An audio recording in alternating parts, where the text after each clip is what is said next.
અત્યારે એક western disturbance હતું અને વેસ્ટર્ન ડિસ્ટર્બન્સના કારણે સૌરાષ્ટ્ર, કચ્છ અને ઉત્તર ગુજરાતના અમુક વિસ્તારમાં કમોસમી વરસાદ થયો અને જેના કારણે શિયાળુ પાકને મોટું નુકસાન પણ થયું છે. સાથે જ ઠંડીમાં ઘટાડો થઈ ગયો હતો, પરંતુ અત્યારે વેસ્ટર્ન ડિસ્ટર્બન્સ છે તે પસાર થઈ ગયું છે અને હવે જે તાપમાન છે 2 થી 3 ડિગ્રી ઘટી ગયું છે. આજે નલિયાનું લઘુત્તમ તાપમાન છે 10.8 ડિગ્રીએ પહોંચ્યું છે, એટલે કે અત્યારે ઠંડીનો ચમકારો છે રાજ્યના અનેક વિસ્તારોમાં જોવા મળી રહ્યો છે. વહેલી સવારે ઠંડા પવનો ફૂંકાયા છે, જોકે ઉત્તર પૂર્વના પવનને કારણે અત્યારે ખાસ કરીને વહેલી સવારે છે તે ઠંડી અનુભવાઈ રહી છે અને બપોર થતાં ફરી ગરમી એટલે કે બેવડી ઋતુનો પણ લોકો અહેસાસ કરી રહ્યા છે.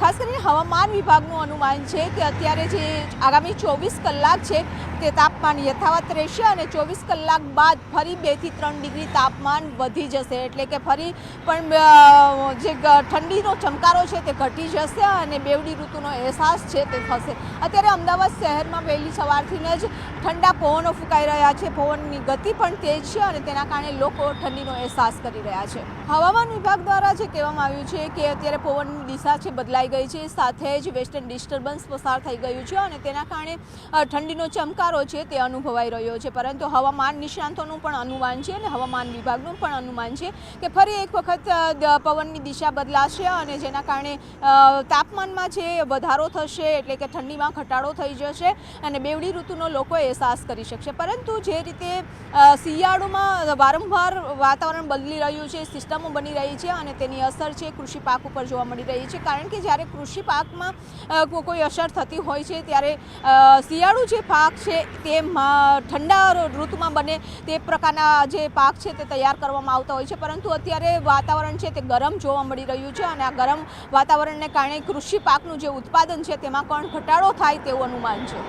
અત્યારે એક વેસ્ટર્ન ડિસ્ટર્બન્સ હતું અને વેસ્ટર્ન ડિસ્ટર્બન્સના કારણે સૌરાષ્ટ્ર, કચ્છ અને ઉત્તર ગુજરાતના અમુક વિસ્તારમાં કમોસમી વરસાદ થયો અને જેના કારણે શિયાળુ પાકને મોટું નુકસાન પણ થયું છે. સાથે જ ઠંડીમાં ઘટાડો થઈ ગયો હતો, પરંતુ અત્યારે વેસ્ટર્ન ડિસ્ટર્બન્સ છે તે પસાર થઈ ગયું છે અને હવે જે તાપમાન છે 2 થી 3 ડિગ્રી ઘટી ગયું છે. આજે નલિયાનું લઘુત્તમ તાપમાન છે 10.8 ડિગ્રીએ પહોંચ્યું છે, એટલે કે અત્યારે ઠંડીનો ચમકારો છે રાજ્યના અનેક વિસ્તારોમાં જોવા મળી રહ્યો છે. વહેલી સવારે ઠંડા પવનો ફૂંકાયા છે, જોકે ઉત્તર પૂર્વના પવનને કારણે અત્યારે ખાસ કરીને વહેલી સવારે છે તે ઠંડી અનુભવાઈ રહી છે અને બપોર થતાં ફરી ગરમી એટલે કે બેવડી ઋતુનો પણ લોકો અહેસાસ કરી રહ્યા છે.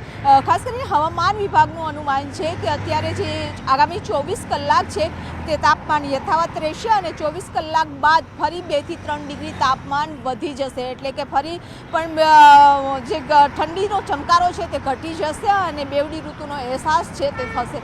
અત્યારે અમદાવાદ શહેરમાં વહેલી સવારથી જ ઠંડા પવનો ફૂંકાઈ રહ્યા છે. પવનની ગતિ પણ તેજ છે અને તેના કારણે લોકો ઠંડીનો અહેસાસ કરી રહ્યા છે. હવામાન વિભાગ દ્વારા જે કહેવામાં આવ્યું છે કે અત્યારે પવનની દિશા છે બદલાઈ ગઈ છે, સાથે જ વેસ્ટર્ન ડિસ્ટર્બન્સ પસાર થઈ ગયું છે અને તેના કારણે ઠંડીનો ચમકારો છે તે અનુભવાઈ રહ્યો છે. પરંતુ હવામાન નિષ્ણાંતોનું પણ અનુમાન છે અને હવામાન વિભાગનું પણ અનુમાન છે કે ફરી એક વખત પવનની દિશા બદલાશે અને જેના કારણે તાપમાનમાં છે વધારો થશે, એટલે કે ઠંડીમાં ઘટાડો થઈ જશે અને બેવડી ઋતુનો લોકો અહેસાસ કરી શકશે. પરંતુ જે રીતે શિયાળુમાં વારંવાર વાતાવરણ બદલી રહ્યું છે, સિસ્ટમો બની રહી છે અને તેની અસર છે કૃષિ પાક ઉપર જોવા મળી રહી છે. કારણ કે જ્યારે કૃષિ પાકમાં કોઈ અસર થતી હોય છે ત્યારે શિયાળુ જે પાક છે તે ઠંડા ઋતુમાં બને તે પ્રકારના જે પાક છે તે તૈયાર કરવામાં આવતા હોય છે. પરંતુ અત્યારે વાતાવરણ છે તે ગરમ જોવા મળી રહ્યું છે અને આ ગરમ વાતાવરણને કારણે કૃષિ પાકનું જે ઉત્પાદન છે તેમાં પણ ઘટાડો થાય તેવું અનુમાન છે.